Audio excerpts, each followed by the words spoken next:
পরিবেশ বন ও জলবায়ু পরিবর্তন মন্ত্রণালয়ের স্লোগান হোক সুস্থ পরিবেশ স্মার্ট বাংলাদেশ। আজকে আমরা এই পরিবেশ দিবস পালন করছি। যারা এখানে উপস্থিত আছেন এবং যারা উপস্থিত নাই, যারা শুনছেন আমার বক্তব্য, তাদের সকলের কাছে অনুরোধ থাকবে অন্তত আপনারা নিজেরা প্রত্যেকে যেখানেই পারেন গাছ লাগান। ফলের গাছ লাগালে ফল খেতে পারবেন, আর বনজ গাছ লাগালে সেটা যখন বেশ বড় হবে বিক্রি করে টাকা পাবেন, ভালো টাকা পাওয়া যায় এখন, সেটা দেখলেনই সামাজিক বনায়নে কত টাকা আমরা দিই। আর ভেষজ গাছ সেগুলো আপনার ঔষধি কাজ, বিভিন্ন মানে ওষুধ তৈরি বা বিভিন্ন কাজে লাগে। তো সেইভাবে যদি সকলেই লাগান, শুধু আপনার বাড়িঘর বলে না, আপনার কর্মস্থান, অফিস আদালত, স্কুল কলেজ মসজিদ মাদ্রাসা যেখানেই জায়গা আছে, আপনারা যদি গাছ লাগান, এত গরম কিন্তু গাছের নিচে যদি যান, ছায়াটা কিন্তু বেশ ঠান্ডা আরামদায়ক।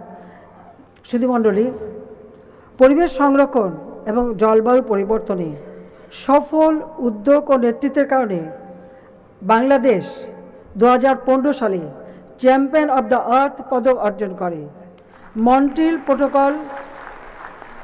প্রোটোকল সফলভাবে বাস্তবায়নের জন্য বাংলাদেশ 2 বার ইউএনইপি এর স্বীকৃতি পেয়েছে। এছাড়া ওজোন স্তর রক্ষা ক্ষয়কারী দ্রব্যসমূহের চোরাচালান রোধে কার্যকর ভূমিকা রাখার জন্য বাংলাদেশ 2019 সালে ইউএনইপি এবং UNEP global Montreal protocol award for customs and enforcement officers পুরস্কারও লাভ করেছে। যার ফলে এবারের যে ঘূর্ণিঝড় আপনারা দেখেছেন, সেই ঘূর্ণিঝড়ে কিন্তু মানুষের ক্ষতিটা অত বেশি হয়নি।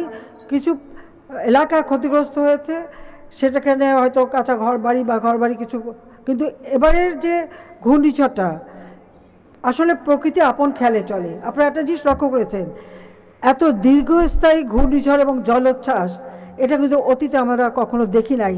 এবারে 3 বার জলোচ্ছ্বাসের ধাক্কা দিয়েছে এবং দীর্ঘ সময় থেকে জলোচ্ছ্বাস ছিল, কারণ একদিকে পূর্ণিমা, তার উপরে জোয়ার, এই দুটোর সংমিশ্রণে এই জলোচ্ছ্বাসটা একটা ভয়ঙ্কর রূপে ছিল। কিন্তু আল্লাহর রহমতে আমরা আমাদের মানুষকে যেমন বাঁচাতে পেরেছি, 8 লক্ষ মানুষকে আমরা শেল্টারে আনতে সক্ষম হয়েছি।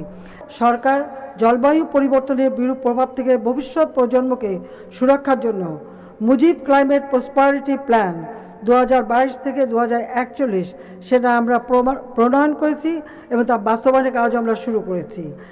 বিশ্ব পরিবেশ দিবস ও পরিবেশ মেলা 2024 এবং জাতীয় বৃক্ষরোপণ অভিযান ও বৃক্ষমেলা 2024-এর শুভ উদ্বোধন ঘোষণা করলাম।